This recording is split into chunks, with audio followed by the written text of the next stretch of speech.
What's up guys, welcome back to the channel. My name is Alex and welcome back to Broke Boy Custom. Today we have a very interesting video. I pulled an engine this weekend and it was a lot of fun. Unfortunately, I couldn't get good shots on the process because the car was on a trailer and I couldn't get the car off the trailer because we wouldn't be able to get it back up. So because of that, the extra height, I couldn't get the tripod up high enough for you to see anything. And it wouldn't have been an interesting shot anyway. So I got a couple shots before, a couple shots after. But today you guys are going to watch me start to dress down the engine. We're going to build ourselves an engine stand that I got from the auto parts store. And this is going to start a series on the hard modifications on a Miata. I've owned this car for 2.5 years. And I've gotten about as far as you guys seen, which is basically basic interior mods and spray painted wheels. And it's not really where I want to be with the car, but because of money issues, because of coronavirus, because a whole bunch of other things, I haven't made the progress that I wanted to. So this channel is really a way for me to document all of this, for me to hopefully entertain you guys, and to kind of motivate me every weekend to work on something. Every weekend I'm trying to work on something, whether it be a discussion video for you guys or whether it be, an actual project. I decided to buy an engine. It was nearby to where I work, and the guy was literally just had it on his trailer for the longest time, and I asked him, would you take a few $100 for it? And he's like, yeah, sure. And he even had one of his guys help me over the weekend take it out. We got it out in like 2.5 hours. It was pretty quick job for an engine I've never pulled before.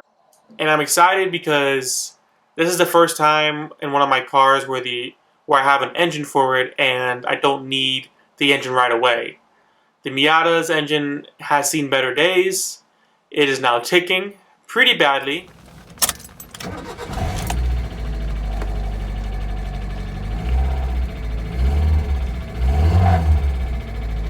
It is mostly from the camshaft and the lifters. It's been doing it for pretty much the whole time I've had it. It's still fairly reliable, but lately the ticking has been getting louder and louder and louder. So I want to have an engine ready to drop in. And if I'm going to take this thing apart and replace all the seals, might as well put some stronger rods in there. Might as well replace the bearings while I'm in there. And later down the road, if I do need it and I need to drop it in, I'll drop it in. But if I can wait, I want to get a limited slip in there, and I want to get better brakes and some suspension work. And once we do that, we'll drop the engine in. We'll get a turbocharger on there and a Mega Squirt, and we're gonna have a really good time with this car. Miata is one of the best platforms to modify just because the later model parts do fit on the car. So we can just get away with the bigger brakes from an NB Sports brakes package. Like you've seen before, we can get away with NB Miata rims, which actually look pretty good. I still like the look of the rims today, even though I've seen the flaws that from me painting it, but I still love it. The only new parts we'll really need are for the engine, for the turbo setup, and for the suspension. And I'm not going to cheap out on that. Suspension is very important, especially for a car that I drive every single day.